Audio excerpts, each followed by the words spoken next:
Hey everyone, thank you for listening to another episode of Spoiler Force Podcast courtesy of Popluck. You can find more episodes of Spoiler Force Podcast on Apple Podcast, SoundCloud, YouTube, or on Facebook at facebook.com/popluckpodcast. Hey, what's up, you guys? This is Treasure, and you're listening to Spoiler Force Podcast.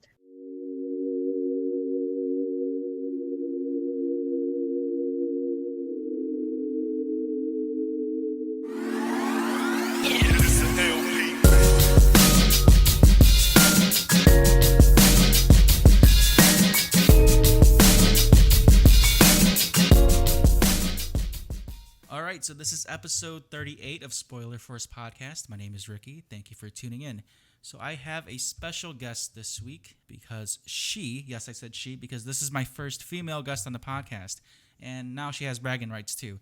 She is a Hmong artist. She has a video that hit 1 million views. She's released her third album this past Hmong New Year. Let me just introduce my guest here, Treasure. Thank you for being on the podcast. Hi, thank you so much for having me. I know, like before we actually started the podcast, like months ago, I emailed or messaged you, and it was just like right before the Hmong New Year stuff. So like I felt really bad because I could tell you were pretty busy with what you were promoting and with all your content too. But I'm glad that this is able to happen. Like I said, you're the first female guest on my podcast, so thank you for giving me that opportunity to have you on the podcast too. Before I get started, I just want to thank LP and Pei Mong for letting me use their tracks on my podcast. And if you live in the Michigan area, make sure you check out Indochina Gardens. It's a Hmong-owned Chinese restaurant. They have some of the best food in the state of Michigan, no lie. And yeah, go check them out. They have great service and everything and great food. So if you are in Boyne City, Michigan, go there.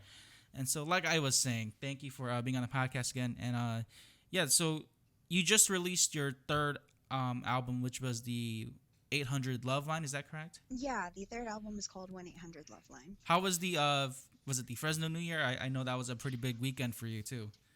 Yeah, it was really good. It was really nice to see everybody. Thank you to everybody who came out and supported me and Maya. Me and Maya, we boothed together, Maya Vu. And it was so nice. I was listening to your podcast with Surprise from last week, and it was good to see him come out too. He came and supported us, and it was really, really nice to see everyone. Thank you for listening to the episode. I was following the event from time to time, and I saw like a lot of the artists there, and I know you performed at the Diva concert. Is that correct? Did you perform at another event too? I did the Hmong Divas concert, which was Yasmi and Disu, Kalia Universe, me, Lady Luna, Claire. It was a lot of the Hmong divas, and then I also did one with Hmong Cultural New Year.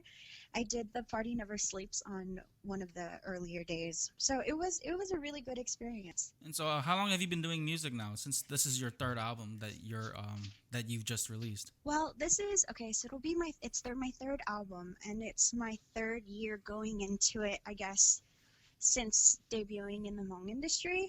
I've always been interested in music since I was a kid. So when I was younger, I would sing a lot, and I went to church. I did a lot of church choir. I sang in normal choir in school, and I just never really thought that I had, like, I always loved writing music and things like that, but I never really thought I had a great enough voice to start singing as like a hobby and career until recently. I just decided, you know what? I'm really passionate about it. I should just do it. You know, I shouldn't let myself limit me to what I want to do. So this will be my third year because I started in the New Year's of 2017. That's quite the jump then from just 3 years of your work. From the subscribers I've seen, you're at roughly 12, almost 13,000 subscribers on YouTube, which is really good within 3 years. Your music, are you independent right now? Or are you with a minor label at all, or with any Hmong labels? No, I'm just with myself. I just produce and like record whatever, I guess, the things that I write, and I just release music independently. And do you have like a team at all too, or do you do everything on your own, like with writing, producing, all that? That's all by yourself? Yeah, for the most part, it's by the producing, I have a music engineer. He's become a friend because he helped me produce musically my last album and this album, and I come up with a song, and then I come up with because I play enough piano to write a song, and I have family. My brother and my cousin, they play guitar, so every time I have like a melody in my head, I send it over to them, and then they help me figure out what chords I play it with.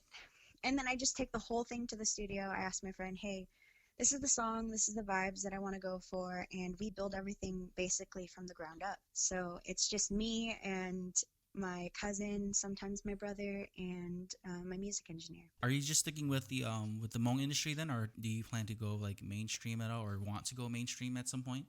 I think almost every artist has like, because you know the music that we listen to, because we live in America, we listen to a lot of English speaking music. And I think being an artist and musician and songwriter, I always want to go mainstream. But as of now, I really like being in the Hmong industry, especially because in the beginning, when I first started music, I didn't speak any Hmong. Like I did know how to speak Hmong, I did know how to read it, but it took me a long time to put my thoughts together in order to speak it. So I wasn't quite as natural as I am now. And doing music in the Hmong industry, it's now I can just read and write fluently, and I can just every little thought that I have, I can that can come across in Hmong just as easy as it is in English. So I think that it's a blessing. For writing and reading in Hmong, did you actually just practice on your own, or did you take a class at all? Because I can't do any of that at all. I Oh, can read really? Hmong, but like I can't write it. And then like, Uh-huh. my Hmong is very choppy, so like I just refuse to speak it in front of like older people. Yeah, that's the way that I guess I was like that 3 years ago. It was really choppy. It'd be like, oh, you know, yoga haite like guzuka. I'd ask my mom when I was writing the lyrics, like, oh mom, how do you spell flu? You know, like obviously I know the HLU part, but it's always the gi part that guchi chotatawa, so I wasn't quite aware of which last letter do you put on it? Like, is it the B? Is it the J? So I had a lot of hard times doing that. So I would always ask my parents, like, hey, how do you spell this? How do you spell that? And then just after practicing and practicing and writing. And then honestly, I learned a lot from my friends too, because I began texting a lot of friends in Hmong, and they would text me in Hmong. So then I would be kind of embarrassed, and I'd be like, oh, I can't just be like, oh, I don't know how to write Hmong, you know? So it really forced me to learn how to read and write in Hmong fluently. That's awesome. I have some buddies who like do that to me too, where they test me on writing and speaking in Hmong, and like they know I trip up on it too, so they're like they always make fun of me for it. It's the greatest thing ever, especially like in our group chat too. Like we're always like roasting each other when it comes to like spelling or writing conversations, and they just throw like, well, at least you can't write Hmong, Ricky. You know, like you can't do any of this stuff. Da da da. Yeah. It's hilarious. So they always did that to me. So it would take me a really long time to reply because I would read it and I'd try to understand it. I'm like, oh, I think they're trying to say this, and then I would write something back. And even though I had mistakes, you know, I'm really thankful I had friends that were really understanding. And after a while, I just really learned how to just write. And I know on your album you have. I don't know if you released it on YouTube yet, but you wrote an English song too. Is that the first one for your album, or is is that something that you're planning to dabble with too by putting like English songs in your albums or Monglish style songs too? Yeah, I'm definitely dabbling with it because in the beginning, it's really hard for me to write fully Hmong songs because in my mind, I think in Monglish, like I think in half Hmong, half English, and so when I speak in Monglish, and I have a feeling, I have always had this feeling about, you know, when I write, if I want to be genuine to myself, um, I should actually write songs in Monglish because this is how I think and this is how I feel, you know? And sometimes you don't have that word in Hmong that means a certain word in English. Like it's really hard to express yourself or try to translate it over. So obviously, I wrote fully Hmong songs because I'm in the Hmong industry and I wanted to challenge myself too to say, you know, even though you didn't really know a lot of Hmong, I'm really proud of myself that I can write fully Hmong songs.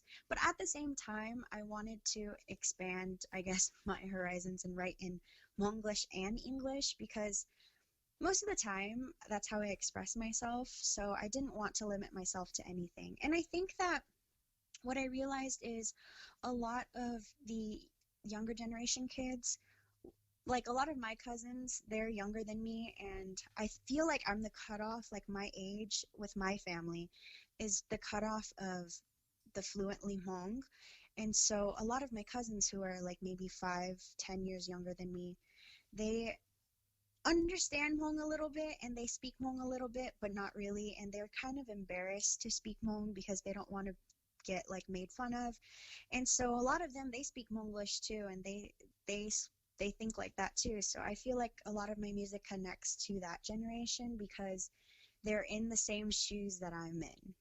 And that's kind of like the trend now too, like with the past few months or so, with a lot of the Monglish songs. Like the best example is Clea Universe, like her style of like that trendy mainstream sound with mixing of English and Hmong. It's kind of like how K-pop's doing it right now. So I think a lot Yeah. of kids are kind of relating to that because a lot of kids right now, like especially a lot of younger Hmong kids, they are listening to like BTS, Blackpink, and those other trendy Korean groups. Yeah. um, I guess when it came to writing in Hmong, because like the Hmong language is so, I guess, limited too with its words and the writing, was it difficult at first to write a full song in Hmong? Yeah, I think for me it was definitely difficult to write a full song in Hmong because every time I had a feeling, I'd be like, "Oh, stressed." Like how can you say that you're stressed? Or I remember one of my first songs, I had this idea to write a song called Secret, and I was asking my grandma, I was like, "How do you say like is there a word for secret in Hmong?" And she was like, "No, you would just say like lujai, which is like your hidden words. But it doesn't exactly translate, and I'm so picky that it does not exactly translate to secret. And so it was so frustrating for me because obviously the idea is there, but getting it to translate over was hard. So I started just doing this thing where, if I write the song, like if I thought of the song in Hmong, then I'll keep the song in Hmong. But if I thought of the song in English, then obviously it's going to transition over to a Hmonglish or a fully English song. Just because my mind is so picky that like translating it over, if it's not exact, then I'll be like, oh, okay, like I feel like I kind of failed. So so I try to make sure that everything lines up for me. There's certain words that like Hmong words can't express, especially when it comes to Yeah, writing. And like with English words, there's so many different adjectives or synonyms and different ways. There's writing styles is completely different, like with metaphors and undertones and all. That's all like the great ways to write. And I think that's what kind of not sucks, but that's what makes Hmong writing hard because like difficult, yes. yeah, if you don't know like the secret Hmong riddles and stuff, then it's kind of it's hard to make it, I guess, make your audience like know what you're trying to send out as a message versus like where it's very direct and plain and it doesn't have like that kind of I guess you can say like seasoning to it and make it like stand Yeah, out. which is why I commend all of the Hmong artists in our industry now who write amazingly in Hmong. Because a lot of my music, I tend to write more simpler because for me, in my mind and the way that I think, if I'm listening to a song, I like to just listen to it once and let that sink in and understand what they're saying. And that works really well for me because that's my writing style. But I commend all of the writers who they write so poetically beautiful that it makes you ponder for a while, after you hear it for the first time and you ponder, um, and you're thinking like, ooh, I wonder what they meant when they said this, or I wonder which direction they were going in when they wrote this. And I think that it's so beautiful that a lot of our Hmong artists are able to do that. And that's something that I still think that I can improve on and I still want to learn. But at the same time, I'm very open about my writing style. Now I took a look back at some of your older videos like when you were uploading on YouTube and stuff, and you did Yeah. like song covers and you did do like a bit of Monglish too. um I guess for your song covers, is that something that you kind of just started off before writing your own music too? Yeah, I always wanted to do covers because I just liked singing. Like everywhere that I went, like if I'm in the grocery store and I heard a song playing like over the grocery store, then I would definitely just sing along with it. And after a while, I just, I love doing covers, but I never wrote anything. Like I had a little songbook, but it was never anything truly meaningful. It was more like a little journal. and just a lot of my thoughts of the day, and nothing really made sense.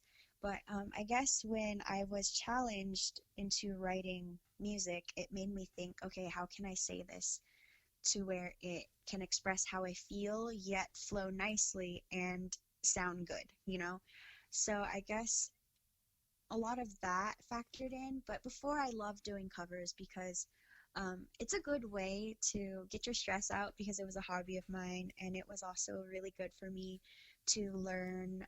You know how when you do covers, you typically try to sing the way that the artist sang. So it teaches you a lot of singing styles so that you can adapt and become like your own type of singer as well.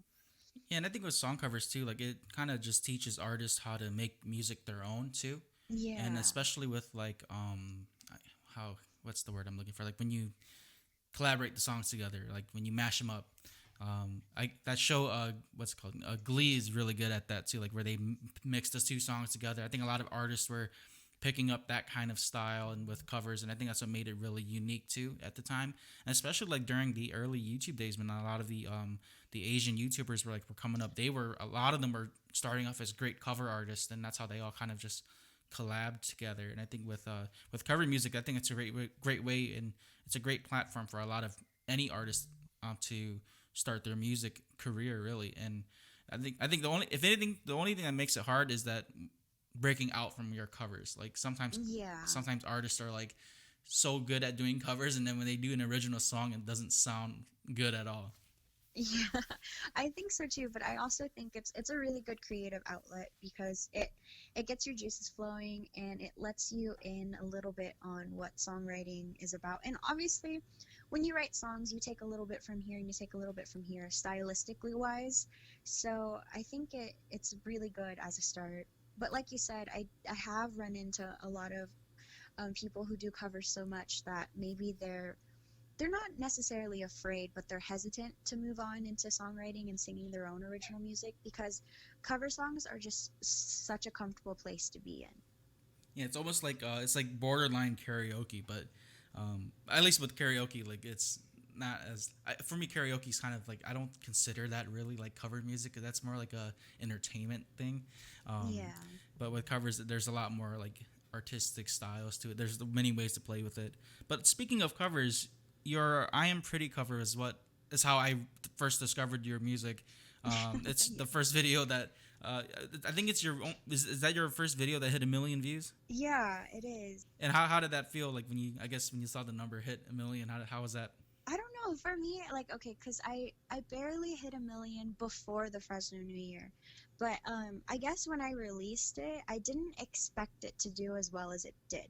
I personally thought that maybe I would get like maybe the first month would be like 16,000. I was really excited when I first put it out. I was like, you know what?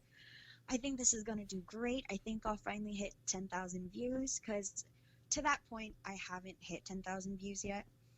And I put it out because the year before, Hans Band came to Fresno New Year and they sang the song at their concert. And I was there and I remember thinking, like, God, I love this song. I love when he performs it.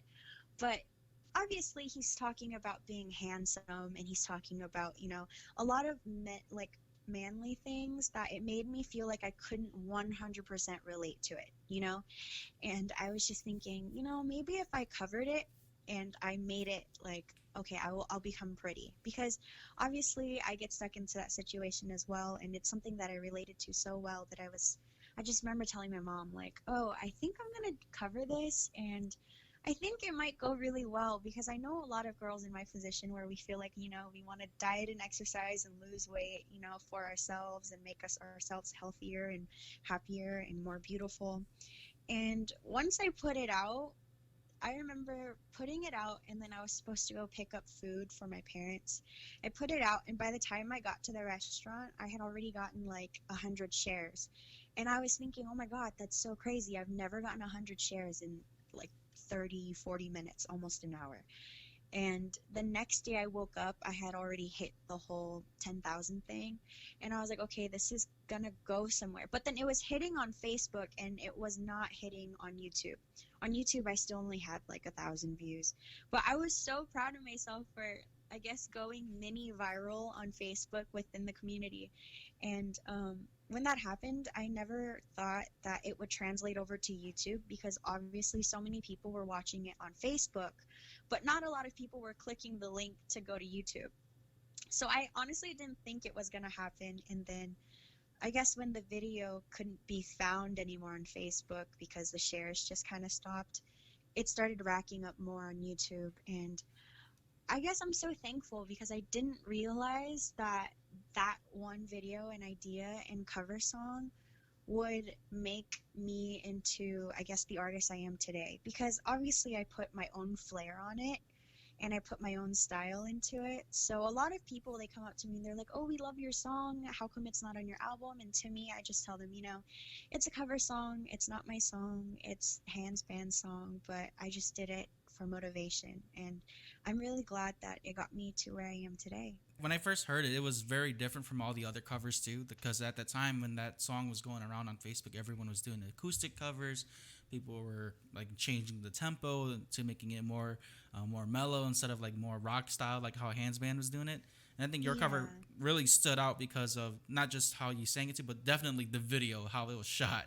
And so I think because like a lot of people were just doing like live acoustic covers, and it wasn't really like a music video styled cover. So Yeah. I think that's what really drew the audience into your cover, and especially like you said, like a lot of people were relating to the the song how you wrote it too, because I know you changed the lyrics around for I guess for female audiences to relate to versus like how Hands Bands did it. Yeah. And for me, I wanted to, like, for example, on his song, he talks about like pizza and hot dogs. But for me, I wanted it to be like, I love Asian food. And for me, the hard things to give up is like pho, ice cream, things like that is very hard for me to give up. So I was like, you know what? I wanted to keep the original lyrics of pizza and hot dogs. But for me, giving up pizza and hot dogs is really easy.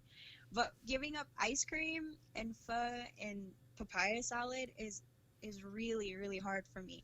So I just was like, let me just put that in there because I can't be the only one who thinks giving up pho is really hard. And and apparently, like, it was true because a lot of people, now that they see me, they're like, "Oh, like, she's her own artist, but she started off by singing about like not eating anymore and not eating pho." And they'll say like, "Oh, that's the like pretty girl who talks about not eating pho." So I'm really, really glad that that came off across the way that it was supposed to. And I think it's great too, like how you aren't like typecasted as just that cover too, because as viral Yeah. as that went, like you were able to break out of that cover and make your own music, and so now you are like, I guess, you've defined who you are as an artist as of right now versus like being the cover artist back then, and Yeah. I think I saw I listened to the podcast that you were on like a few weeks ago, that Chilling Walk, and you mentioned Hmm. that you were on the that one music contest. Can you talk a little bit about that again too? Just like how is that how you first got into like writing Hmong too? Was that one of the first Hmong contests you did? Yeah, that's basically how music for me started because I did a lot of music. I did a lot of cover songs, as you saw. I put up earlier in my channel. I put up a lot of cover music, but I've always loved singing. And Gishia Lee, he has this music challenge that he does almost every year, and he did this music challenge on Facebook. And for 2017, the year that I won, he had posted onto Facebook saying that he's doing Gish's Music Challenge 2017. The requirements, which I think you're supposed to be 18 and over, or there's certain requirements. And then he posted an instrumental, and the first round challenge was to write an original song in Hmong to his instrumental, record yourself, and then put it on his group page so that he can judge it and everybody else can basically judge it. And so I remember my mom is actually the person and the reason why I did the challenge, because she told me about it. She's like, "Hey, Treasure, guess she's doing a music challenge, and this year he says that whoever wins, he's gonna take to Thailand to do a tour about like, to like really know your roots. He's gonna take you around Thailand and do a music tour so you can get back in touch with your roots and understand Hmong, the culture of Hmong and everything better. And she's like, I think it's a great idea. You should do it. And in my mind, I'm like, oh no, I don't want to do it because, Moua, like I was embarrassed because I couldn't speak Hmong really well. And I was like, oh yeah, in order to like pass it off, I told my mom, oh yeah, like I'll do it. Yeah. And she's like, oh, the deadline is this day at like 11 p.m. And I'm like, okay, yeah, we can do it. And then I guess I waited all the way till the deadline. And on that day, she was supposed to go to work anyways. So I just decided not to do it. And I was like, hopefully she doesn't bring it up. Hopefully tonight passes and I don't have to do it. And then she was like, oh, did you do the challenge? And I'm like, no, but I think the deadline's today. I think it's over. And she was like, oh, that's too bad. I really wanted to see if you can like participate in it. And I was like, oh, it's okay, mom, next year. And she went to go look at the page and she's like, oh, Treasure, it's 8 o'clock. And she got called off of work too. So she's like, it's 8 o'clock and the deadline says it's 11 o'clock at night. So maybe you can do it. So she turns on the instrumental and she's like, I was like, no, mom, I don't want to do it. And she's like, just try. Just let the music go. And if anything comes into your mind, write it down. And then, you never know. Like maybe you could win. And in my mind, I'm like, okay, yeah, maybe I can win. But am I really gonna win? Because I don't know my Hmong language. And so she turned on the soundtrack and like oddly Hmong words started popping out into my mind. So I was like, okay, I'll just write this down. So I created like this little mini song, and then by the time we recorded it and submitted it, it was like 10:52 at night. And I remember thinking like, oh my God, I hope I'm not late because it was processing the video to be put up. And I felt really accomplished after that. And I told my mom, I was like, thanks for making me do that because it made me feel really accomplished. And she was like, see, like, sometimes um, you just gotta like challenge yourself because you can probably do it. You just don't try. I'm like, okay. And so the next week it kind of went through and it was announced that I moved on to the next round. So that's kind of how it started. And then that just kept happening until like the last round. I was one of the winners. We had 3 winners. I was one of the winners, and then I was the one he also chose to take me to Thailand. So it was really cool. And after that, like it really, without my mom and without her motivating me to do it, I don't think that I would be where I'm at today, because that's what opened up the door for me to be confident in my writing and confident in the words that I want to say. So it was a really good experience for me. That was like a really last minute cover. It was so last minute. I was pushing it too, and she's like, "You should do it," and I'm like, "Oh." I didn't realize it was like that completely last minute. I saw the video and I mean I can tell like you kind of just did it at the end, but Yeah. like minutes before like to edit, upload, and all that, I didn't realize it was like that close. That's crazy. Yeah, it was, and then I kept, because I didn't know my Hmong too, so when I was introducing myself, I kept messing up over and over and over again, and I was like, oh my God, I keep saying that I'm like,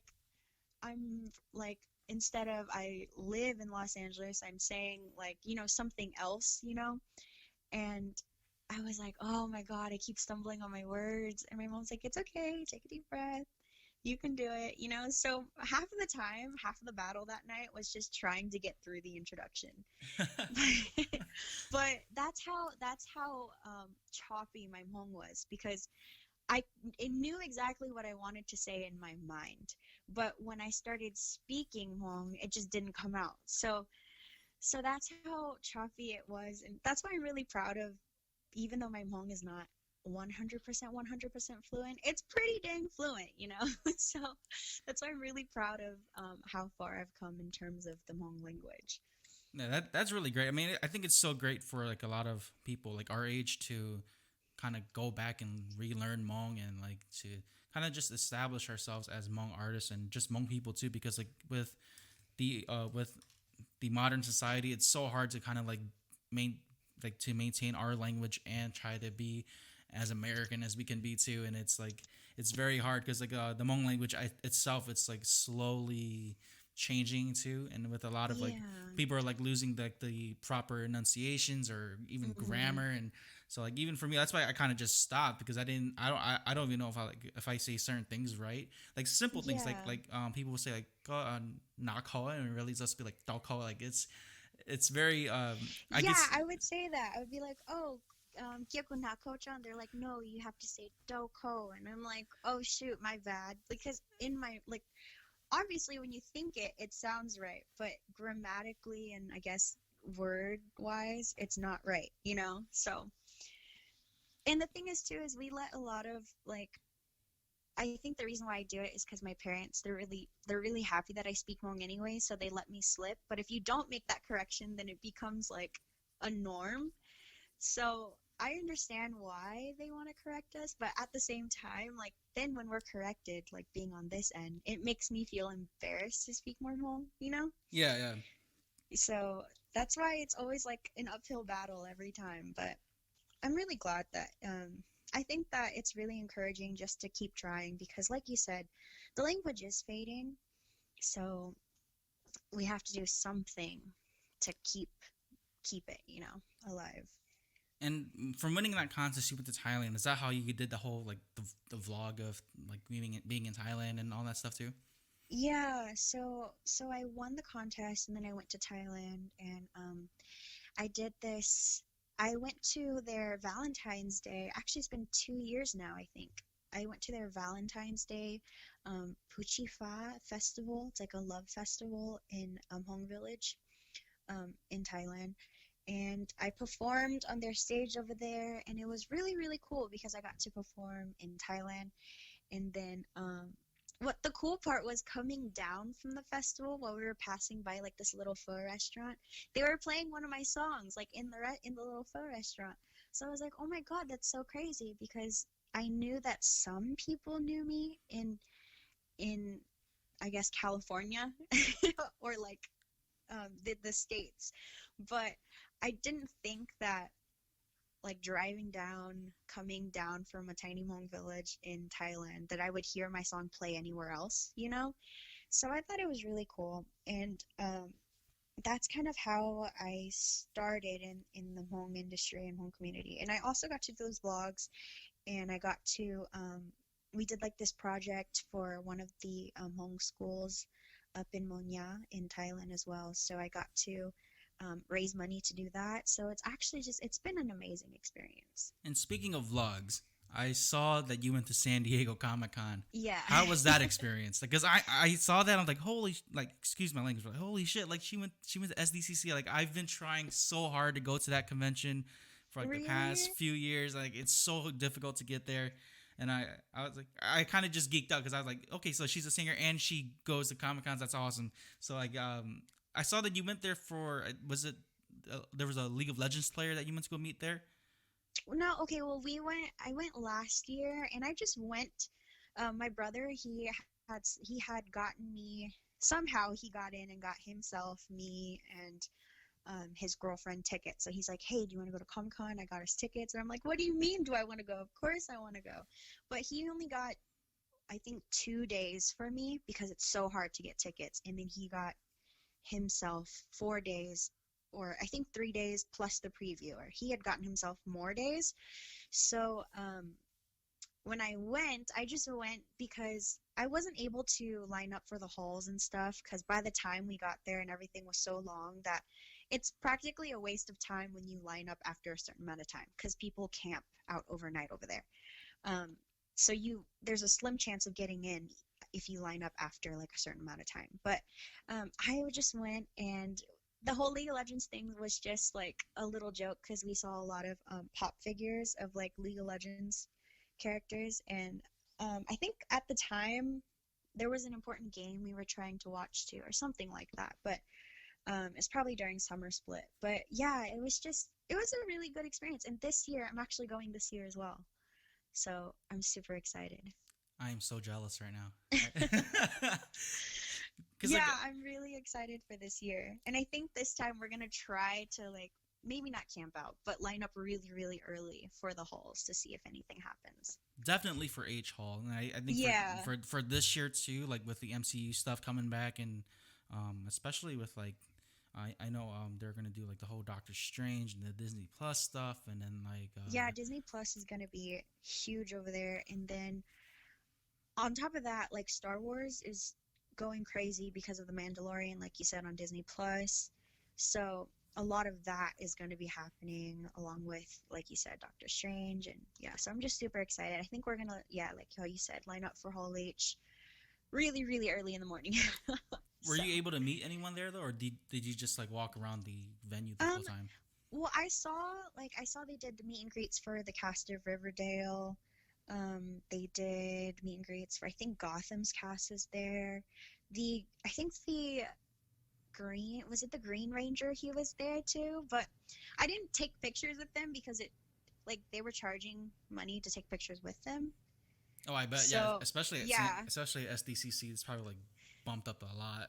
yeah. So for me, I'm like, I'll just take a photographic memory of what you look like because everything's so expensive too. And then San Diego itself, like the room and the food around, it's like $17 just to eat a burger. You know, it's really expensive. Everything about Comic Con is really expensive.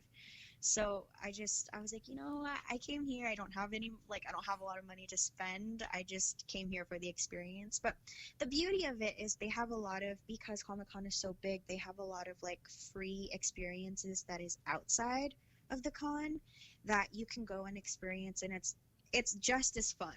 So the main thing is if you want to go inside Comic Con, that's if you want to buy like all of the Hasbro stuff.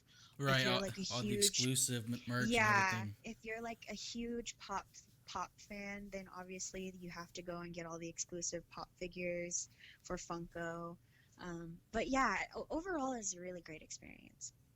I know that for San Diego, like there's always like some random celebrity appearance. Like I know Henry Cavill did that hidden appearance. He was Yeah, walking he did the around, hidden one. and like And then I think when Andrew Garfield was Spider-Man, he did the whole like he dressed up as like a really like childish Spider-Man walking around too. It was really cool. I went to see Motor City Comic Con in Detroit, or not Detroit, but it's in Novi, which is like 45 minutes to an hour from Detroit.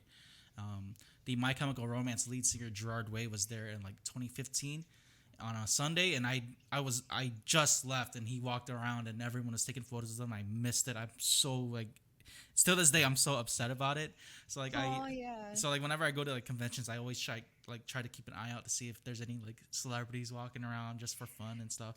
And Yeah, like we were outside of Comic Con and someone was taking pictures with this guy, and so my brother's girlfriend, he was like, "Oh, she was like, "Oh, can I have a picture?" And he's like, "Sure." She takes a picture with him, and then we're like, "Who is that?" She's like, "I don't know. Everybody's taking pictures with him, so I'm just gonna take a picture with him as well." Because like there's so many um because Comic Con is it's so big. Like you could be a fan of almost anything and it'll be there. So if you don't know, like it's really hard to know the spectrum of everything of Comic Con and all of the actors and actresses and everything. So I think in the end she found out who he was, but there's a lot of like celebrity appearances happening there. and I bet with San Diego, like was it pretty hectic when you went to? Like was there like just crowds of people there? Yeah, it's really crowded. You feel like sardines in a can. Like, you know, even when you walk across the street going to the con, you're very like shoulder to shoulder with people. And they closed down the entire like gas lamp area. Like, there's not many cars that are allowed there. So it's really, especially if you're like a nerd about a lot of things like anime, or if you like movies, if you like games, everybody's there. Like every fan from every genre is there. So you meet a lot of people and you learn a lot more about I guess other shows and other games, and then it just gets you excited for the next year. So yeah, it's a really good experience. Are you into any of that collecting stuff, like Funkos or comic books, anything like that? Yeah, I'm not like my brother's a big pop collector, and so because he collects so much, then I collect the ones that like I just personally really want. So I collect some pops. I don't really do comic books, but I'm a big movie fan. I'm a big like I watch a lot of shows. So like I seeing the cast of Riverdale was really cool because I followed Riverdale. Um, and I don't play a lot of games. I don't know if you listen to the other podcast, but I watch a lot of games.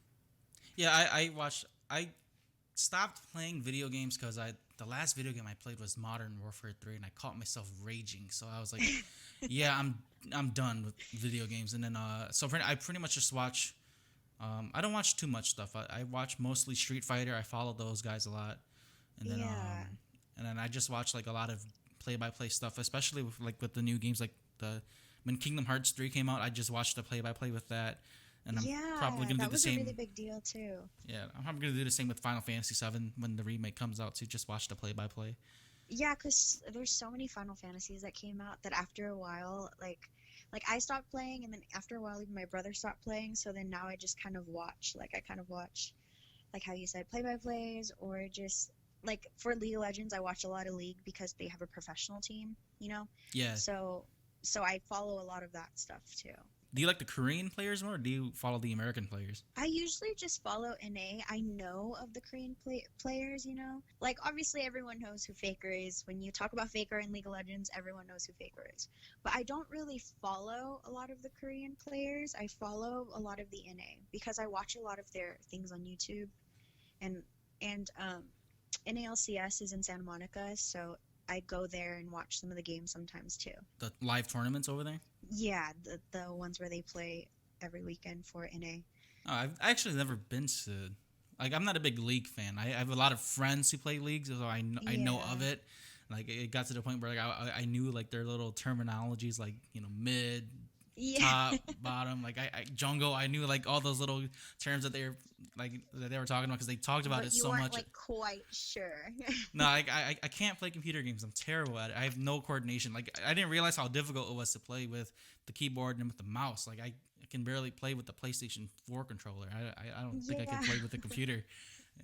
Yeah, it's pretty cool to watch. I have a cousin who's like really into League. He plays support a lot. I don't know which character he plays, but Okay, yeah. he's always talking about that sometimes. And I just like the whole team aspect of it, like the whole strategy aspect, and Yeah. which is why like I watch a lot of Street Fighter because it's always like mostly just 1v1, and then you just see them. It looks like a MMA fight to me, really. Like when you break Yeah. down stuff, it just you see them use all the techniques and the frame by frame and the frame rates and all that fancy stuff too.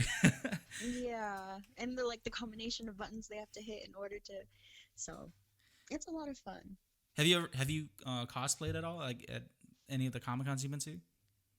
Last year I didn't cosplay.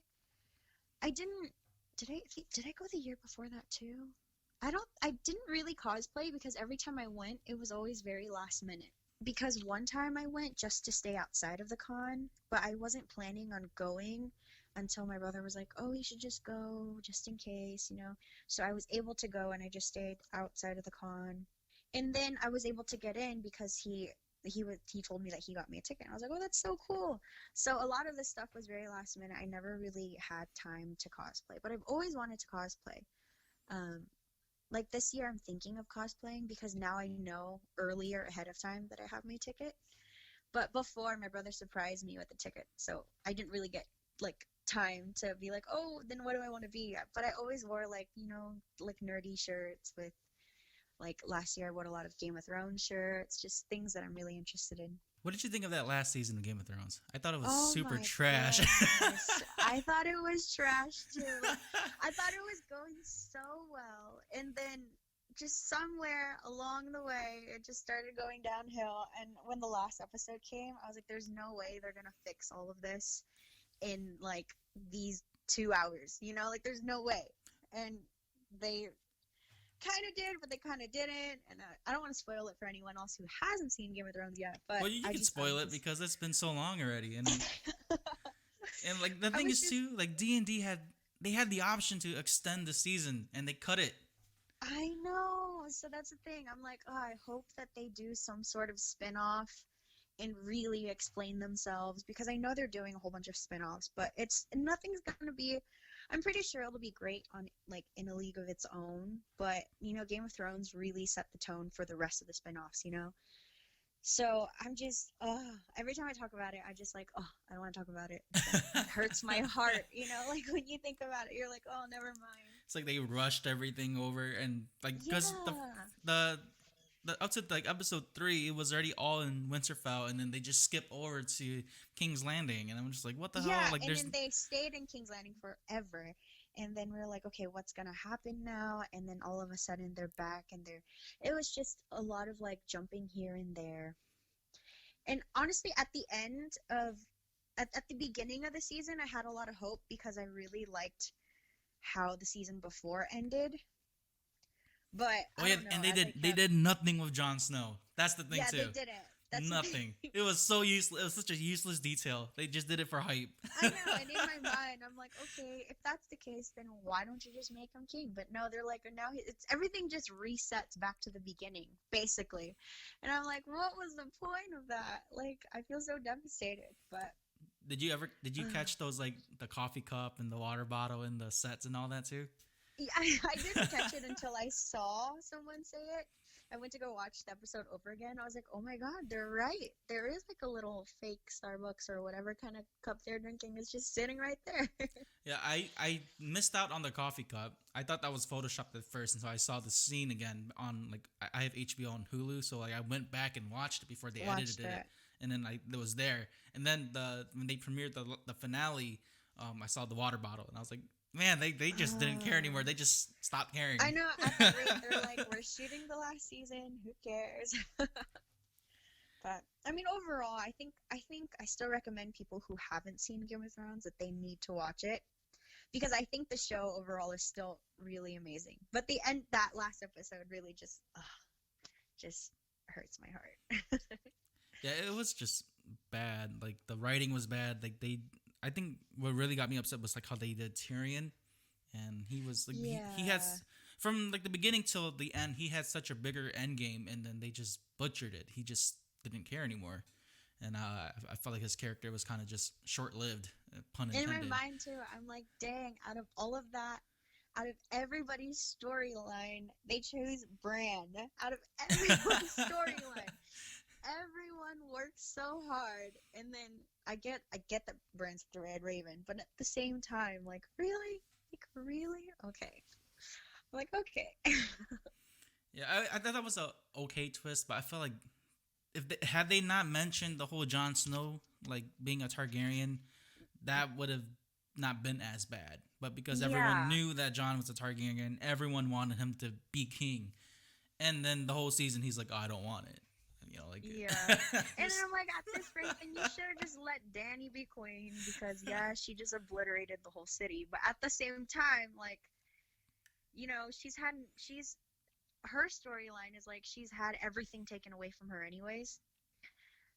And plus Cersei, like, okay, the whole Cersei thing, how all the bad guys die in Game of Thrones makes me really sad. Because all the good guys have these, like, tragic deaths. And then all the bad guys, it's like, oh, my castle fell on me. Like, oh, that's so. I'm like, they No, didn't do anything gruesome about Cersei. Like, the nothing. the memes was like her and Jamie could have just took 10 steps back and avoided Yeah. all the bricks falling on them. I was like, I'm like, oh my okay. goodness, like it's such terrible writing. And like how she was on the stairwells walking past um the mountain and his brother, and like she just kind of like tiptoed past She them, like just kind of tiptoes past them. And, like, for some reason, too, they don't run into her or anything. But they're, like, running into the whole castle. But not her when she tiptoes. I don't know. Just everything is just oh scary. yeah, like talking about it like gets me up, like more riled up now, because like I'm thinking of like all this extra scenes that they could have just cut out. And your, like, blood's just starting to boil. Yeah. Slowly. Because like I felt like had they used the extension of the season, like from 6 to like I don't know 8 episodes, they could have told Daenerys's like madness much better. Like she just flipped the Yeah. script from 3 to 4 episodes, and Yeah, I feel like the battle all the way to Winterfell was great. Everything all the way up to there, even the whole White Walker, like that battle, that war was great. Just after that, I was like, okay, then what are they gonna do now? Because in my mind, I thought that maybe Cersei's army was gonna come, yeah, help that's what them out. I thought everything would end in the north, but then they still had to all go to King's Landing, and I'm like, oh, this is so crazy. Like, this is I didn't think that was gonna happen. Like, I thought Cersei's army was gonna come up, they would all do that, and then they would have to fight each other then. Yeah, that's But what I was hoping too. Like, yeah, I thought of it a little bit differently. I thought that I thought that Winterfell would have been taken, and then they get and pushed then back, and then push King's back Landing to, helps yeah, them. something like that. Like then it'll be like, oh, the North like is overtaken now. Like everything has to happen in King's Landing. But I don't know. Like the Just the more we talk about it, the more we get. fan theories were like just so much better than D&D's writing. I know.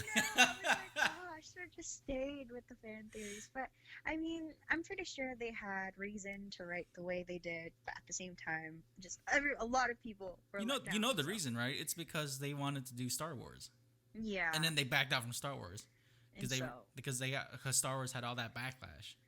yeah. But it's so much happened. Have you been to like any of the anime conventions at all? I know I haven't. I've always wanted to go, but I feel like because I was in school, I'm graduating this May, so Oh, congrats. I was just always focusing on school. So every time like any of the cons or WonderCon or Anime Expo or things like that come around, I'm like, oh, I want to do it so bad, but I have to focus on school, Yeah, I went to Anime Expo thanks to one of my friends in 2015, and that was like the first real anime convention I went to. So like and that was actually the first time I went to LA too, and we went there, and then we had general passes.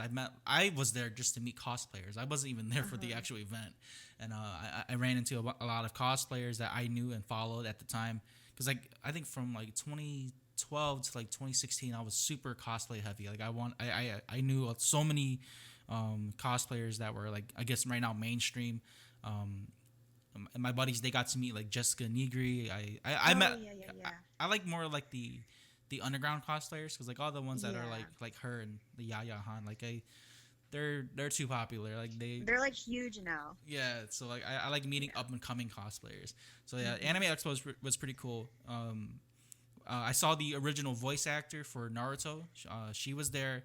My buddy got an that's so autograph from her. cool. Yeah, my buddy got an Oh. autograph from her, and then I didn't even know that we could go, because like at the time, like Funimation was like you had to buy a third party ticket through our site to In even order to get in. yeah, like to meet them. I was like, that's Yeah. stupid, because I thought it was like Comic-Con where you can just go up to their booth and pay and whatever. And yeah. Yeah, but I think that was probably the best anime convention I went to. And other than that, I know like Detroit has what's the one called? I forgot what the one in Detroit's called already. It's like it happens every Halloween. It's not a great anime convention, but it's the biggest one in Detroit. But yeah, I haven't gone to that one. But this year I'm just getting back into anime, so like I'm really heavy with like My Hero.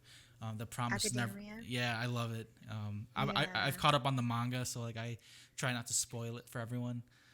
Demon Slayer was a big one for me this summer. Like I read the manga on that too, so I'm waiting for this Sunday's issue.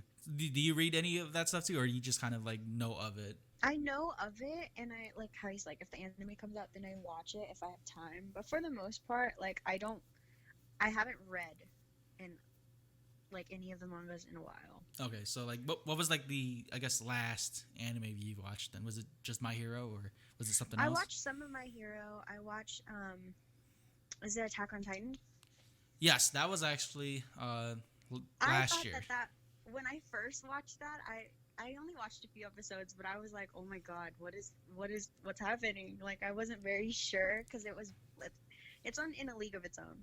But and then I watched a little bit of My Hero. I haven't finished My Hero Academia. I also haven't even finished Naruto because Really? it went on for so long that after a while I stopped watching, and then I jumped back on and I watched from like a little midpoint, and then I stopped watching again, and then I never watched the ending. And my brother's like, you should watch the ending, and I'm like, yeah, Yeah. I should probably watch the ending. That was when I guess I started doing a lot more hobbies, and because when I was in high school and things like that, I played a lot of sports and I did a lot of musical theater and stuff too that took a lot of my time. So I just stopped watching for a while.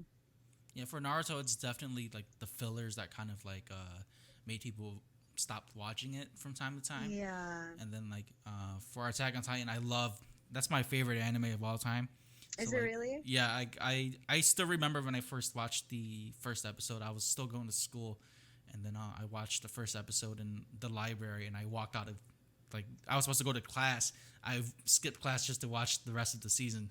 So Oh, really? yeah, so like I was hooked since, and like I'm reading the manga, which is monthly, and so like it's I guess it's coming towards its end because this year, I think this coming fall, they're gonna do like the last season for Attack on Titan, so it's gonna wrap up pretty soon. Oh, dang. Yeah. Yeah. Yeah, I don't, I guess it's just, for me, I guess I stopped watching because I'm one of those binge watchers. Oh, okay. And so if I get stuck on something, I can't get out of it. And so then it'll take out up like my whole day, my whole time, my whole life. Like I'll just keep watching and watching and then like go into the next one and watch and watch and watch.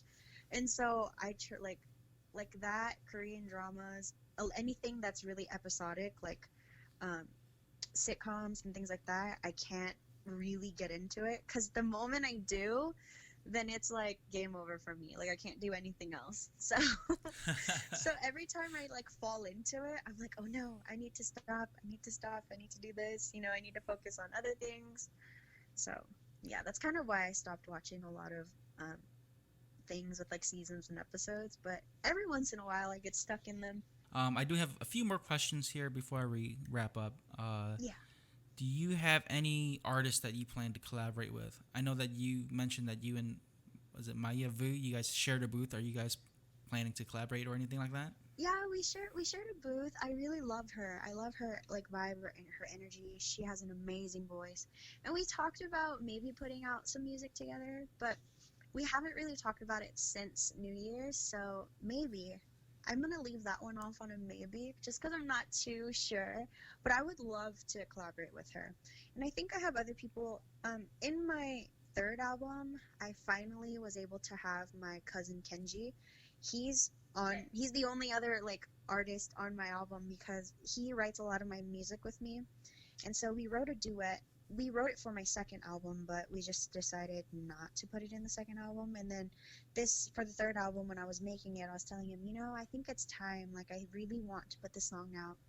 If you want to sing it, you know, I want him to sing it because he has the genuine feelings for it. He helped me write it. So he's on my third album with me, and he doesn't have anything out, but um, I hope that he continues with music and drops his own music as well. But I would love to collaborate with anyone, you know, because I feel like I try not to box myself stylistically into any category. Um, so I would love to collaborate, but I guess I just have to like reach out, see who's willing and see who's not. Have you had any offers from anyone? Um, Me and Maya, we talked about it. I talked to Kule Cool during the Hmong New Year's, and I was like, oh, hey, you know, if I have anything and I need a rapper for it, will you rap? He's like, yeah, I'll do it for you. So maybe if I write something that I need like, it'd be really cool if I could have him on one of my tracks as well. Do you have any like future projects that you could talk about before, you know, like at all, like any sneak peek or anything like that besides just the third album that you released? Well, I'm planning on doing a lot more music videos for the music that I have put out already. I have a few like tracks that I haven't finished or they're like half written that I want to do, but um, not really anything else. I am gonna be in Minnesota for a show in February for a fashion show that I'll be singing at. It'll be me, Jongpa, Kalia Universe, and Chinchilla, Chami, Sudden Rush, Yoa, I think is also going to be there. But it's really cool. I'm really excited for that. And the thing about that one too is I'm not only going on as an artist, I'm also going to be modeling for the first time. So I'm really nervous and excited about that. But for the most part, you know, just look out for like future YouTube videos coming up. And as you can see, I did some vlogs too. So I kind of want to get back into vlogging and kind of into more projects. Yeah, that sounds great. Like the event that you're going to, that's a pretty big lineup for that show. And Yeah, it's an amazing lineup. and I hope you do well with modeling for your first time modeling. I hope you do well with that too. Now, did you have any last like shout outs or any plugs that you wanted to throw in? Um, well, if you guys want to check out my music, then please just subscribe to me on YouTube. If you just typed in Treasure Moua, you guys will find me. And I'm also on Facebook and Instagram. If you look me up on Facebook, I have I do a lot of my updating on there. So follow my page. That one is at Treasure Moua Official. And then my Instagram is just Treasure Moua. So yeah, if you guys want to follow me and see what I've been doing, then those are the places you can find me. I'll have those links in the description too. That way you can listeners can just click on them and subscribe or follow you on the social media platforms. Yeah. So before I close things, I do want to mention that next week I will be taking a break for Super Bowl weekend. And then the week after that, I'll have my first cosplay guest, Amber Skies Cosplay. She's from California too. I forgot which city exactly though. So and also I have a contest going on the Pop Luck page, which is the social media on Facebook that I use for my podcast here. The contest is very simple. You just have to follow the rules in the post, and then once you do all that, you're gonna be entered into like the raffle. So once our page gets to 500 likes, there's two big prizes that are being given away. So once that all settled, then once we hit 500, I'll go live, and then I'm gonna pretty much show the name generator and randomly select someone to win the prizes. And like both those prizes, they're valued at like pretty close to maybe more than $100 total, because like I bought each of those items from like over the years of Comic-Con and like just ordering things online. So one was donated to me by a good friend too. So yeah, make sure if you're listening, just check out that contest. It's free. I will ship it anywhere domestically in the US, not internationally, because that's too much money. But yeah. And Treasure, thank you so much for your time. And I had a lot of fun on this podcast. And again, thank you for the opportunity. Yeah, thank you so much for having me. Thank you for letting me be the first girl on your show. Yeah, and thank And you for because you know what's funny too is like I reached out to so many people, and you were the first person to actually just respond back within like a certain oh, time frame, and then like not just that, you also checked up too. So that I'm grateful for that, because not a lot of guests like check up and like ask like, so are we still podcasting? Like usually I'm always the one that's like doing that. So thank you for that too. no worries. Thank you so much for having me. Okay, so this is episode 38. Thank you for listening, and thank you again, Treasure, and follow her on her social media. And yeah, so that's pretty much it. Thank you, and have a great day. Thanks, guys.